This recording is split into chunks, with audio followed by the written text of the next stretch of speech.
Hey guys, today I decided to do an update on the Baja Build. The rear end is pretty much exactly how you saw it in the last video. The only thing that I've changed here is a metal driveline that I had laying around. Not really anything to talk about there. I am going to be swapping that rear axle out for a Element Enduro axle. So I happen to have one rear Element axle sitting around, and I have a friend that could use these axial axles that I have, and I won't be using the front axle in this build, so I'm just going to put the Element one in here and see how the ring and pinion holds up.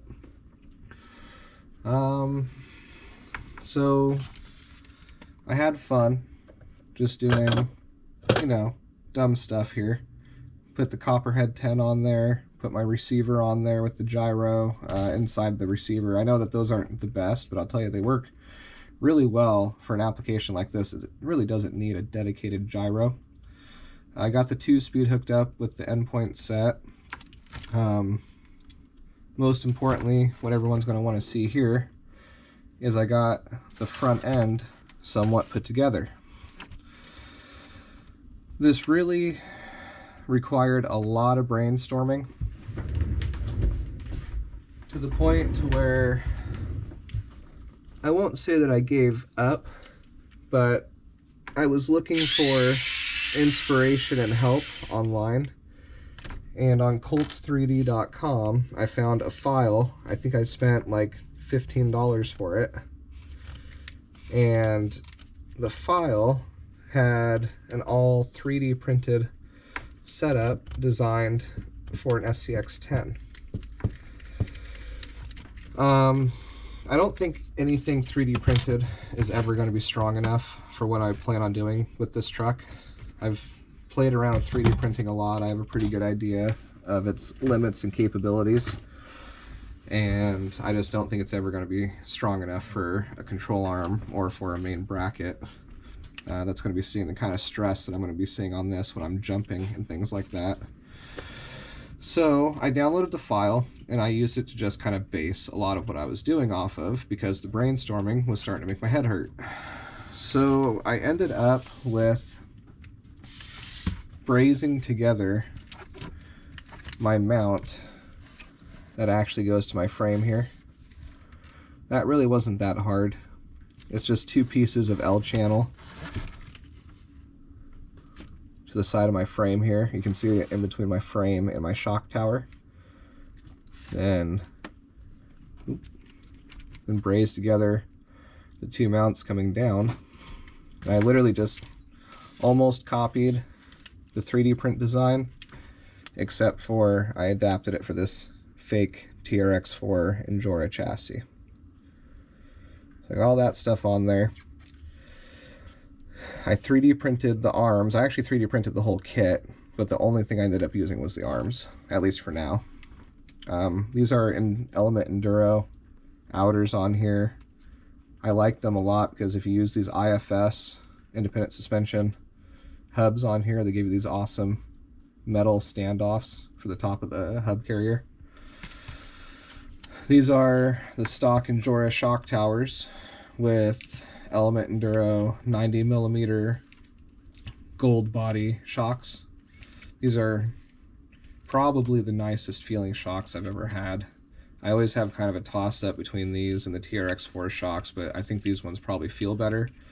But I also have never rebuilt my TRX4 shocks with green slime like all these have, so maybe I'll try that and then kind of give it a new test. These are just some leftover SCX10-3 links that I had left over from a random purchase that I made. As you can see, I linked them to the stock lower link position, and then just got the size down until they went into where the designer of this kit planned for the hole, or for them to screw in originally. So that was all no problem. That was all honestly pretty easy to do.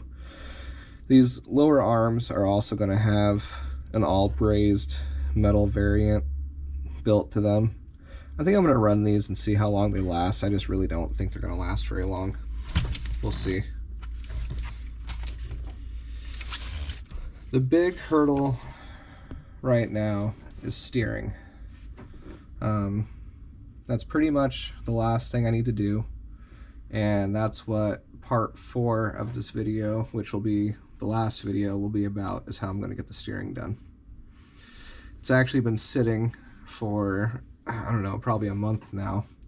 I just kind of stare at it sometimes trying to figure out how I'm going to get the steering done, because even with the kit that I found online, it's not going to work out quite the same on this setup because of the TRX4 frame, or fake TRX4 frame. So we'll get an idea of how that's going to be in the next video, but I'm not even going to touch on it in this one, just because it's going to take a lot. It's really going to take a lot. We'll see. I kind of have a feeling that my steering servo may end up getting mounted on the bumper mount that's made for a winch. I don't know, it came with this, but it happens to line up really well. So I have a feeling I'll end up doing that. And I think that'll put my servo horn right about where I want it to be, down in here, for my swing arm setup right here. But I think I'm going to build my swing arm setup first, and then that'll give me a much better idea of where I need my servo to be. And I don't really want to get ahead of myself. I got really lucky with the wheelbase here. You know, like in the last video I said I might end up kind of shooting myself in the foot because I did the rear end first, and that's the easier part to do. Well, I finished the front end and I sit at exactly 12.3 inches. So that's nice, because that's what I wanted, and that means I have an almost unlimited body option that I can put on it. I kind of keep picturing that Ram, the Proline Ram body that has like the dovetailed rear end and the spare tire carrier. So I might end up trying something like that, but I don't know for sure yet. I got the F-150 I'm going to throw on it for now.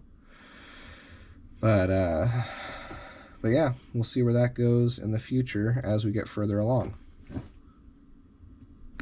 For those wondering, this is just stock TRX4 transmission gearing, and I'm only running a 11-tooth pinion gear. I can go up to, I believe, an 18 with this motor plate, so I can go a lot faster. I just don't want to. I don't really want to put that much stress on it. The only thing that's giving it all this speed is running a standard rear axle that does not have the portal drive on it. Gives you a ton of extra speed. So I don't know what my FDR is. I'll calculate it once everything's done. This axial axle is actually coming out, like I mentioned earlier, so I mean, they both run 830 on axial and element, but still, I'll do it later. This is how I picture the electronics layout being once everything is done. I'll put the element style battery tray in right here. That'll keep battery right there, running 3S, which is kind of typical for me. I pretty much run 3S on everything. Got a little stand right here. Figured I would show you guys how fast this thing is going to be. I love this little noise the copperhead makes when it turns on.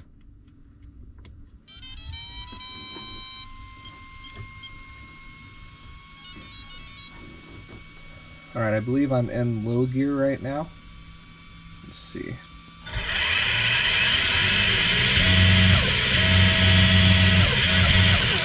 That's low gear. Get ready for this one, because it's fast.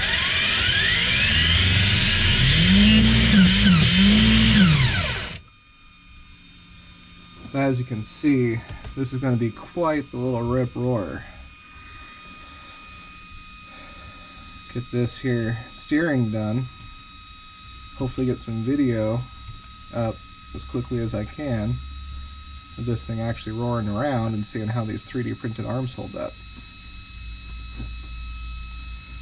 So until next time, thank you for watching, and yeah, I'll get the steering done as quick as I can.